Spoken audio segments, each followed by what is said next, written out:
Imagina você que é advogado de um órgão público, consultor jurídico de um município, de um ente público estadual, por exemplo, né? Para você, a situação ainda é mais interessante. Esse ente quer pela primeira vez fazer uma contratação integrada, porque ele vai facilitar, ele vai conseguir um orçamento só, ele não precisa ficar elaborando vários projetos, né? Então isso vai facilitar o andamento da construção de obras dentro do município e ele precisa de um corpo técnico e um corpo jurídico que dê segurança a ele. Se você não for esse corpo técnico, esse corpo jurídico, alguém será, né? Se você for, certamente, quando isso for implementado no âmbito desse município, os municípios ao redor vão começar a ver isso. Você tem uma quantidade grande de órgãos públicos que estão querendo aplicar a nova lei. E aí você é um consultor jurídico de um município, e esse município vai precisar de um auxílio técnico, de um corpo técnico e jurídico capacitado para isso. Aí você vai dizer a ele, olha, ainda na nova lei eu ainda não sei fazer direito. Ou não vai passar a ele a segurança suficiente, ou se passar e cometer algum erro, você vai ser responsabilizado e ele também. Agora, se você se torna a referência nessa área, como é que você faz isso? Dizendo, olha, fique tranquilo, a gente vai usar as regras do artigo 6º, vamos montar o seu termo de referência, o seu projeto básico, enfim, a sua fase preparatória do procedimento da Lei 14.133, eu vou te dar toda a consultoria jurídica, a consultoria técnica. Isso muda a sua carreira. Isso joga a sua carreira para outro patamar, né? Você vai se tornar um profissional reconhecidamente naquela região, capaz e atualizado de auxiliar os órgãos públicos da sua região.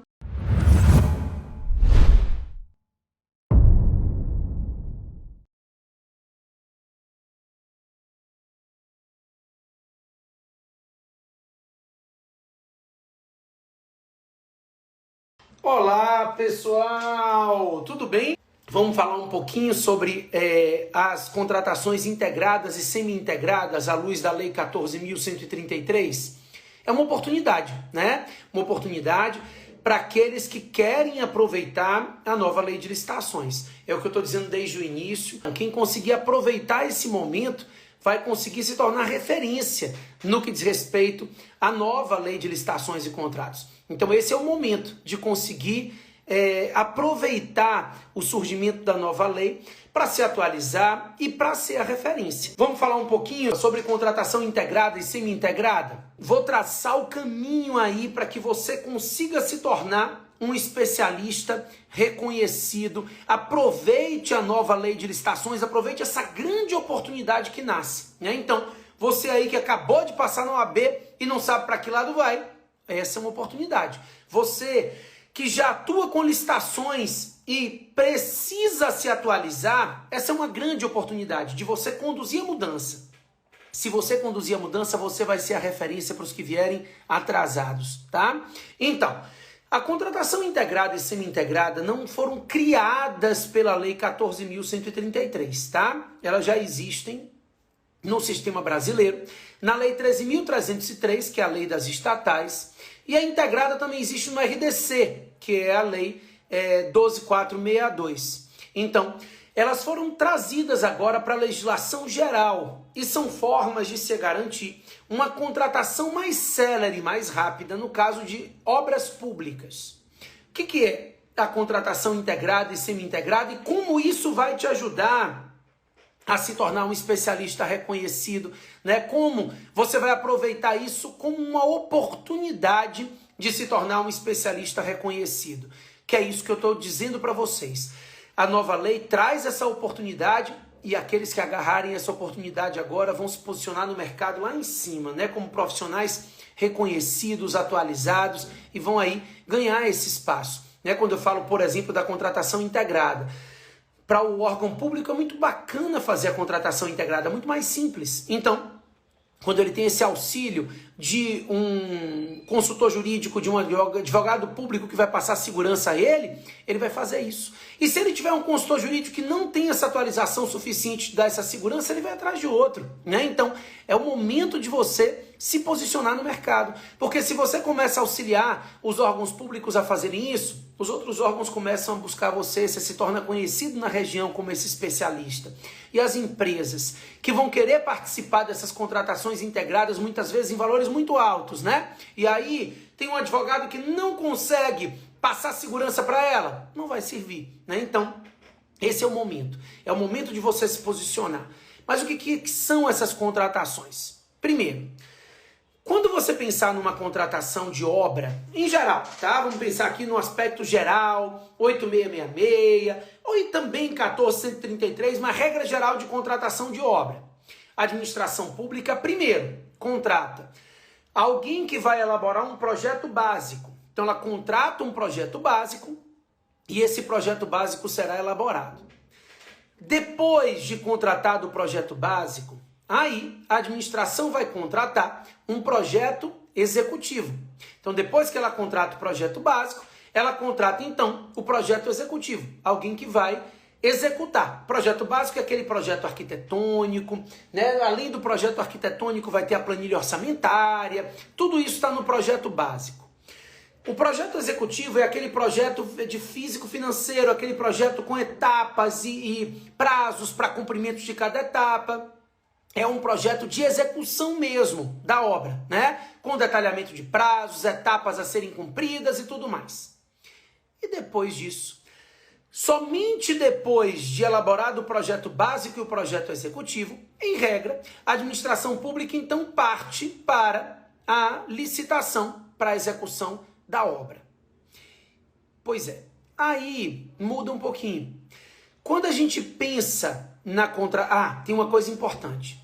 O autor do projeto básico e o autor do projeto executivo estão impedidos de participar da licitação para a execução da obra, tá? Então, eles podem até mesmo participar da licitação, eles podem até mesmo serem contratados para auxiliar a administração pública na fiscalização, mas eles não podem participar da licitação para a execução da obra, tá? Isso ele não pode fazer. Então, nesse caso, quando você pensa nessa contratação de obra, o autor do projeto básico e do projeto executivo estão impedidos de participar. Beleza.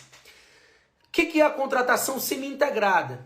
Como forma de dar celeridade a esse tipo de contrato, a administração pública pode, então, contratar o projeto básico, elaborar esse projeto básico, né, o projeto arquitetônico, planilha orçamentária e tudo mais, e depois fazer uma única licitação, deixando a cargo do vencedor a realização do projeto executivo e execução da obra. Isso é semi-integrada. Então, o projeto executivo e a obra são juntados e a administração contrata somente o projeto básico, sendo que o autor do projeto básico não pode participar da licitação para a contratação semi-integrada. Na contratação integrada, junta tudo, né? A administração pública elabora um anteprojeto com parâmetros do que ela precisa, um anteprojeto efetivo, e depois ela faz uma licitação para a contratação integrada, sendo que o vencedor desse procedimento licitatório ficará responsável pela elaboração do projeto básico, pela elaboração do projeto executivo e também pela execução da obra. Claro que o autor do anteprojeto não pode participar da licitação para a contratação integrada. Essa contratação integrada, pessoal, além de ela ser importante por dar celeridade ao processo licitatório, ela é importante também pelo fato de que ela faz com que essa contratação da obra possa admitir novas tecnologias. Então, por exemplo, quando a gente tratar desse procedimento licitatório para uma contratação integrada, imagina uma escola de 12 salas. Então, o Estado informa que ele precisa de uma escola de 12 salas, define a metro quadrado, a quantidade a metragem, o tamanho de cada um. Eu estabeleço ali parâmetros e esse anteprojeto abre, então, um edital de licitação para a contratação integrada. E aí, o autor, o vencedor, né, ele pode fazer esse anteprojeto de várias formas. Então, um vai oferecer aquela forma tradicional, com coluna, pilastra, cimento, argamassa. O outro vai dizer, não, a gente não vai concretar, a gente vai fazer aqui uma base de ferro, de aço, né? Então, existem várias formas de se fazer isso. O que eu estou lhe dizendo é que essa contratação integrada, ela acaba estruturando muitos meios de fazer a contratação. Então isso permite que a administração pública absorva novas tecnologias de contratação trazidas pelo particular, tá? A gente já tem a experiência do RDC na contratação integrada e na nova lei isso tende a ampliar essas contratações que são mais céleres e que permitem a absorção de novas tecnologias de construção trazidas pelo particular, que não ficam presos por um projeto básico, somente tem um anteprojeto a ser seguido, né? Então, como isso vai impactar na sua vida? Você que é advogado de uma empresa, ou você que é advogado de um órgão público, vamos lá, você que é advogado de uma empresa, abre-se um anteprojeto e começa-se do anteprojeto a fazer uma licitação para uma contratação integrada. Daí a empresa começa a procurar um advogado para poder auxiliá-la nisso. Você vai ter segurança para dizer a ela, olha, fique tranquilo, né? Tenho pleno conhecimento da contratação integrada, esses termos são esses, a gente vai fazer dessa forma. Enfim, você consegue passar essa segurança para ela. Você vai agregar a ela lucro dela poder ganhar uma licitação. Em troca, sua carreira sobe, porque você passa a ser visto como referência por todas as empresas que estão ali interessadas em fazer a mesma coisa. Ou então, imagina você que é advogado de um órgão público, consultor jurídico de um município, de um ente público estadual, por exemplo, né?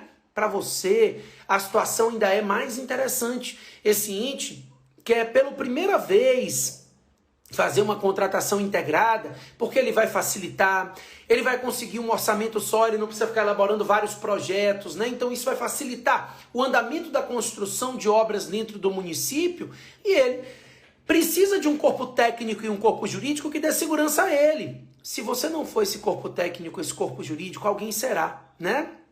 Se você for, certamente, quando isso for implementado no âmbito desse município, os municípios ao redor vão começar a ver isso.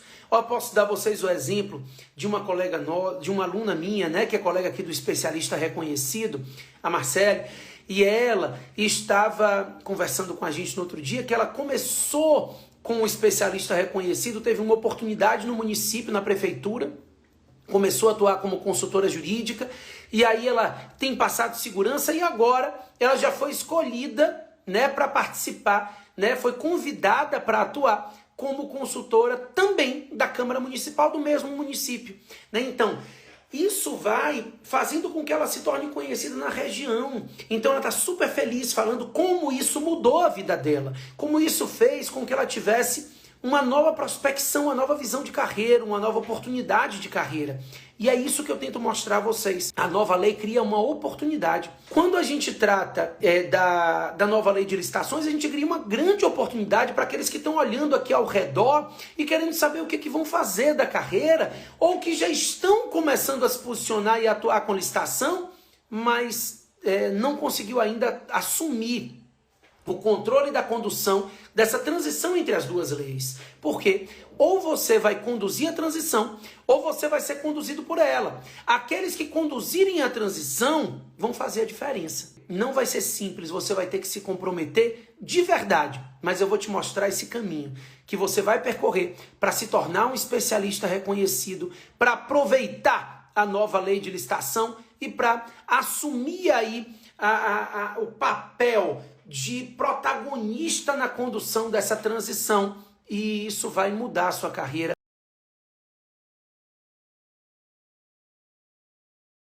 Chegando para a gente falar hoje sobre termo de referência e projeto básico, tá? Então eu quero falar um pouquinho desse termo de referência e projeto básico à luz da IN 5, né? Ou seja, da 8666, e também à luz da nova lei de licitações, da lei 14.133. Por que é importante você conseguir estruturar um termo de referência, um projeto básico à luz da nova lei? Essa é uma pergunta retórica, né? É o início da licitação. Para você começar um procedimento licitatório, você precisa ter cuidado na elaboração da fase preparatória, o estudo técnico preliminar, do projeto básico, né? No caso do projeto básico, no caso de obra, ou do termo de referência. E isso vai fazer a diferença na sua carreira. Eu digo sempre que nesse momento os órgãos e entidades públicas e as empresas privadas estão precisando de especialistas nessa área. Nós já temos poucos especialistas na área de licitações e contratos, tá? com a nova lei, nós temos uma redução ainda maior, porque mesmo aqueles que atuam com licitações, muitos deles ainda estão aguardando para se atualizar quando for o último momento.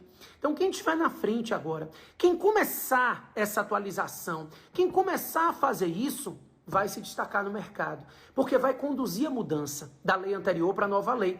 E quem conduzir essa mudança se torna referência para os outros que vão ser conduzidos por ela, né?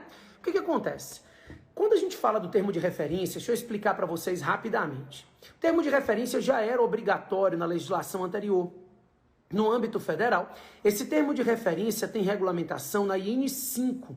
Então, o artigo 28 da IN 5, 29, 30, estabelecem regras para esse termo de referência, né? A declaração do objeto, a fundamentação da contratação, a descrição da solução que é necessária, os requisitos da contratação, o modelo de execução do contrato, o modelo de gestão, os critérios de seleção e tudo mais. A nova lei, ela traz mais ou menos a mesma ideia, mas muito mais detalhada. É importante entender que o termo de referência está regulamentado no artigo 6º, inciso 23, né? O artigo 6º é o artigo da Lei 14.133 que traz todos os conceitos, ele é imenso, ele tem mais de 60 incisos. E no inciso 23, ele detalha as regras necessárias para a formalização do termo de referência.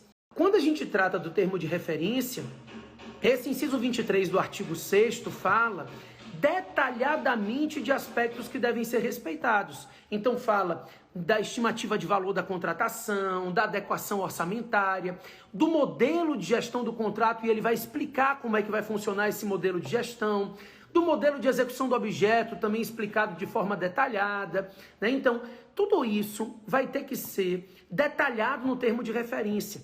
E aí, pessoal, se você decide aplicar a nova lei, mas não sabe elaborar um termo de referência seguindo as regras desse artigo 6º, principalmente porque se você pensar em municípios, né, em estados, eles não eram vinculados obrigatoriamente à IN 5. Então muitos municípios não fazem o termo de referência nos moldes que nós já fazemos no âmbito da União.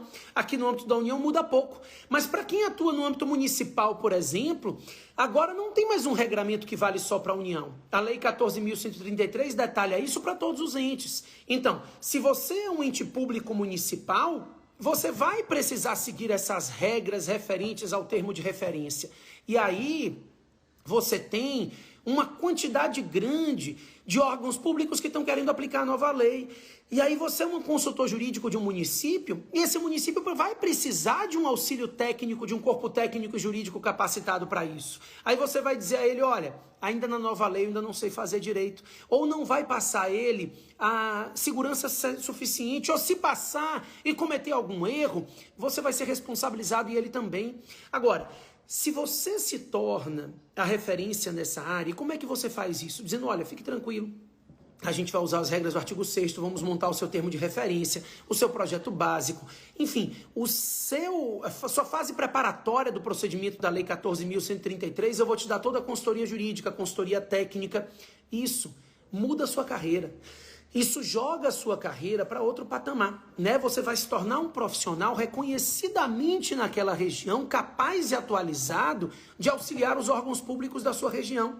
Agora, pior é se você é advogado de empresas, imagine você agora começou a trabalhar, né? Decidiu, passou no AB e está procurando cliente. Então, a empresa busca participar das licitações realizadas à luz da nova lei. Esse advogado precisa estudar os estudos técnicos preliminares, os termos de referência que forem editados, né, à luz da nova lei, e ele precisa ter condição técnica de dizer se tem alguma coisa a ser anulada, se tem algum aspecto de legalidade, porque você tem que dar esse suporte à empresa, né, esse suporte jurídico, para que a empresa seja capaz de poder atuar nos procedimentos licitatórios à luz da nova lei.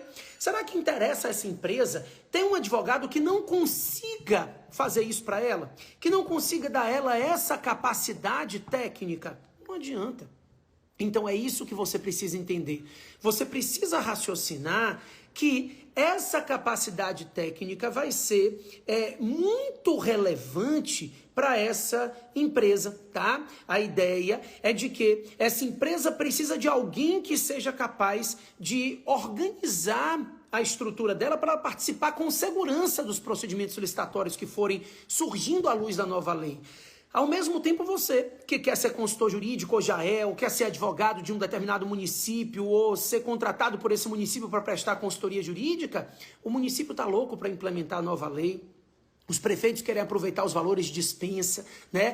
Querem fazer contratações por serviços continuados com prazo de 5 anos prorrogáveis por mais 5. Tá todo mundo louco para conseguir aproveitar as vantagens que a lei traz.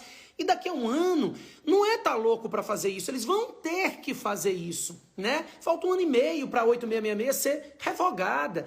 Então, nesse prazo de 1 ano, você precisa ganhar uma segurança suficiente para dizer a ele, fique tranquilo que a gente vai montar toda a estrutura de gestão do seu órgão. Eu vou te dar capacidade técnica e jurídica de fazer essa substituição da legislação anterior pela nova, sem dificuldade. Então é isso que todo mundo quer ouvir. Todo mundo quer ouvir isso agora do seu corpo jurídico, do seu advogado, do seu consultor jurídico, só que ele tem ouvido muito pouco. Porque são muito poucos aqueles que já têm condição técnica de fazer esse auxílio de forma segura, sem muitos erros, sem muita dificuldade. Então, é isso que é a oportunidade. Quando você chega no momento, aquela história lá que minha avó já dizia que em terra de cego quem tem um olho é rei, né? Pois é. Então, esse é o momento de você ter olho na terra de cego, porque é terra de cego a estrutura da nova lei de licitações ainda para a maioria dos nossos colegas advogados, né? Para a maioria dos gestores, para a maioria dos analistas de administração e de licitações, para todo mundo ainda é terra de cego. Então todos tentando, ou todos não, mas a maioria está tentando empurrar com a barriga, porque ainda falta 1 ano e meio, como se ainda e 1 ano e meio pudessem estar juntos. 1 ano e meio passa voando. E daqui a 6 meses, daqui a 2 meses... Na verdade, se você abrir o site do Portal Nacional de Contratações Públicas hoje, porque ele já está no ar, desde agosto, www.pncp.gov.br, você já vai ver vários editais publicados ali, vários contratos publicados ali. Então você já vai entender como a nova lei de licitação já está bombando, tá? Então, esse é o momento em que você precisa se mostrar para o mercado como referência, como uma pessoa que vai conduzir essa transição. E para isso você precisa ter capacidade de auxiliar, seja um gestor público, um órgão público, seja uma empresa privada, né? Nós vamos ter essa necessidade de advogados e especialistas reconhecidos na área de licitações nos 2 âmbitos. Então, por isso, pessoal, essa é uma oportunidade que não pode ser perdida, né? Você precisa poder debater isso numa comunidade. Não adianta você ter aspectos teóricos. Então, essa semana especialista reconhecido que eu estou convidando vocês a participarem, que é 100% gratuito e online, nós vamos ter uma comunidade lá. Uma comunidade com todos os especialistas que estão cadastrados nessa semana. Só para vocês terem uma ideia, nós já temos mais de 8.000 pessoas cadastradas, tá? Então, daí, nessa semana especialista reconhecido, vocês vão poder debater casos concretos, a gente vai trazer algumas dúvidas para vocês tirarem, enfim... A ideia, pessoal, é justamente começar a te mostrar o caminho que você precisa percorrer para estar alinhado com as novidades e poder conduzir a mudança da nova lei de licitação e se tornar um especialista reconhecido, tá? Em relação ao termo de referência, ao projeto básico, para a União as mudanças são pequenas. Mas quando você pensa em municípios e em estados, as mudanças são muito grandes. A maioria dos estados e municípios sequer fazem hoje estudos técnicos preliminares. Eu tenho feito muitos cursos de capacitação em muitos municípios e posso dizer isso a vocês. Estudo técnico preliminar, mapa de risco, plano anual de contratações ainda não é uma realidade na maioria dos municípios brasileiros. E os gestores vão precisar implementar isso. E vão precisar de especialistas que possam auxiliá-los nessa implementação. Os órgãos de controle vão começar a exigir isso de vocês. Eu tenho feito capacitações, eu estou fazendo uma capacitação no TCM de Goiás, no TCS Sergipe, né? Fiz no TCS São Paulo, enfim, esses órgãos vão começar a cobrar isso de vocês. E vocês, gestores municipais, vão precisar atender a isso. E você que é dirigente de uma empresa e que quer participar das licitações desses municípios nessa região, vai precisar de um advogado que tenha cancha suficiente para te incluir nesses procedimentos licitatórios, para verificar irregularidades, para que não haja um procedimento imenso e no final ele seja anulado pelo Tribunal de Contas e você perca o seu tempo e a empresa perca o tempo dela e aí, consequentemente, a sua carreira afunda, né? Porque não faz sentido que você, como advogado dessa empresa, não tenha detectado irregularidades que tenham surgido naquele procedimento licitatório. Então você tem que estar preparado para isso. Você tem que estar preparado para auxiliar todos esses que vão precisar de especialistas reconhecidos. E aí eu não sei se você enxerga o que eu enxergo, isso é o que a gente chama de oceano azul, né? Ou seja, é um espaço com pouquíssima competição. Pouquíssimos estão efetivamente capacitados para fazerem esse tipo de atividade. E por isso é uma oportunidade. Não é facinho, não. Se fosse facinho, não servia como oportunidade, não, porque todo mundo estava lá já. Não é difícil, não é fácil. Você vai ter que se comprometer. Você vai ter que cumprir passo a passo. Eu vou te ajudar nisso. Eu vou te mostrar qual é o caminho que você vai precisar percorrer para chegar lá, né? Qual é o passo a passo para que você consiga elaborar um termo de referência, apresentar isso a um gestor público. Eu acabei de me formar e eu quero advogar lá no município, então pegue, mostre a ele minutas de termo, faça isso, vá mostrando a eles como você tem como prestar os seus serviços de uma forma muito melhor do que o corpo jurídico que ele tem hoje. Ou se você está lá no corpo jurídico de algum município hoje, tome cuidado para alguém não fazer isso, né? Tenha condição técnica de passar segurança para esse gestor. É isso que a gente está falando. É um desafio, né? Estar diante dessa mudança. Mas esse desafio corresponde também a uma grande oportunidade. E aí, essa grande oportunidade precisa ser aproveitada da forma certa. Não adianta você achar que vai estudar a lei. A Elaine estava me falando, olha, toda vez que eu tenho um problema, o que eu faço, Matheus, é correr atrás de uma especialização. Eu já tenho 4 pós, né? E aí, será que 4 pós-graduações é o ideal nesse momento? Talvez não. Talvez você precise de uma análise prática. Nesse momento, o que os gestores, o que os entes, o que as empresas estão precisando é de alguém que tenha condição prática e técnica de auxiliá-lo no dia a dia, tá? Eu vou ajudar vocês a fazerem a diferença na sua vida profissional, tá? Vou te mostrar o caminho para isso e a gente vai estar junto nisso aí, tá bom? Valeu, galera. Grande abraço, hein?